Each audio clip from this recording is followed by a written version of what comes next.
por seus próprios atos nos primeiros meses do atual mandato.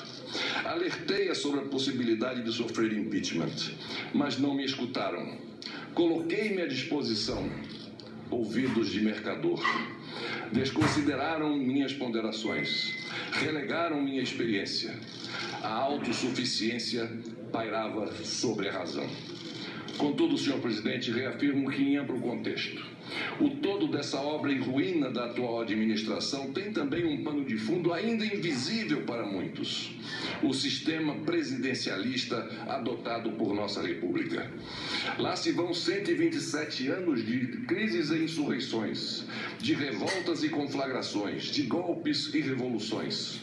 Suplantada a aristocracia imperial, superamos a oligarquia republicana. Convivemos com o estado de sítio, com o estado de exceção. Enfrentamos ditaduras civil e militar e ainda hoje estamos em processo de redemocratização.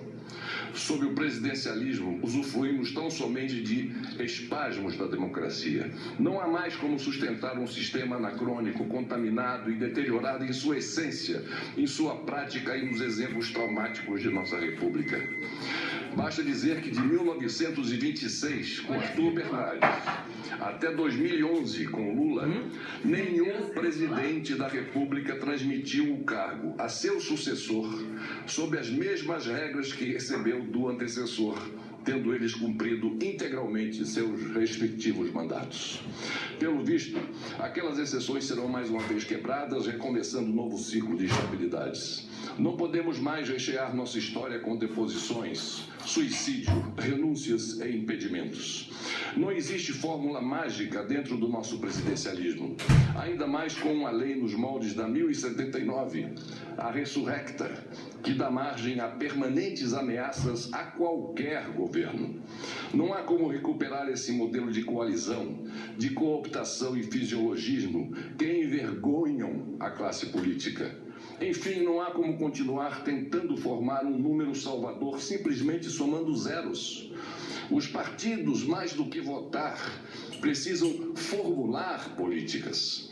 Por tudo isso, o sistema está em ruínas. E ruínas, senhor presidente, demandam reconstrução. Reconstrução requer determinação, que por sua vez exige conscientização e admissão da verdade. Há 11 anos vimos o choro de parlamentares decepcionados com as agruras e a verdade crua de um partido. Hoje, envoltos em tormentos muito piores, não vemos sequer uma lágrima. Uma lágrima de constrangimento que seja. Ao contrário, o que se vê é a defesa rouca, cega, mouca e intransigente. Entre retóricas e evidências, entre quimeras e realidades, entre golpe e a farsa do golpe, apesar de tudo e por tudo isso, a população brasileira evoluiu na participação política. Mas admitamos, senhoras e senhores senadores, regredimos no agir da política. Reafirmo, uma nova política precisa se estabelecer, seja qual for o resultado de hoje. Precisamos virar esta página, repensar e instituir a política pela qual a sociedade clama. O atual processo de impeachment nada mais é do que a tentativa de, a partir do passado, aplainar o presente para decantar o futuro. Um futuro em que precisaremos conciliar uma altiva e corajosa voz de comando do Executivo com a moderadora e conciliadora voz do Legislativo. Para concluir, reproduzo trecho do livro Collor Presidente, do historiador Marco Antônio Villa, que está prestes a lançá-lo. Novamente peço a compreensão por retornar a 92. Mas a lucidez do texto reflete o que aqui vivemos. Diz o autor, e aqui abro aspas: fatos posteriores, já no século XXI, amplificaram o significado da ação ou inanição de Fernando Collor no auge da CPI e da denúncia na Câmara dos Deputados por crime de responsabilidade. Ele respeitou as solicitações dos parlamentares, encaminhou através do Banco Central e da Receita Federal toda a documentação solicitada, cumpriu as determinações legais, não coagiu o Supremo Tribunal Federal e respeitou a Constituição.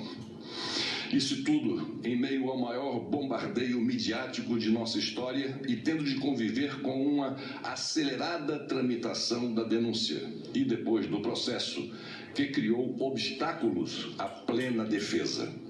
Aceitou o afastamento e se preparou para a defesa no Senado. Perdeu. Buscou reparações na justiça, defendeu-se em vários processos e acabou absolvido em todos eles, os que envolviam atos quando do exercício da presidência da República. A renúncia de Fernando Collor, o impeachment nunca ocorreu, deu a ilusão de que as instituições forjadas pela Constituição de 88 tinham passado no teste. Ledo engano. Acontecimentos posteriores e mais graves demonstraram que a consolidação do Estado Democrático de Direito é um longo processo, tarefa de várias gerações. A crise de 92 não passou de um momento de ampla e complexa rearticulação das elites política e econômica no interior do Estado, posicionando-se para embates que acabaram sendo travados ainda na última década do século XX e no início do século XXI, por aqueles que tinham quadros, mais do que programas, para gerir a coisa pública. Encerro, senhor presidente, dizendo: a história me reservou este momento. Devo vivê-lo no estrito cumprimento de um dever, porém inspiro-me no ensinamento de Holbach. Tudo nos prova que a cada dia nossos costumes se abrandam, os espíritos se esclarecem e a razão conquista terreno. Muito obrigado, senhor presidente. Você está acompanhando a sessão no Senado que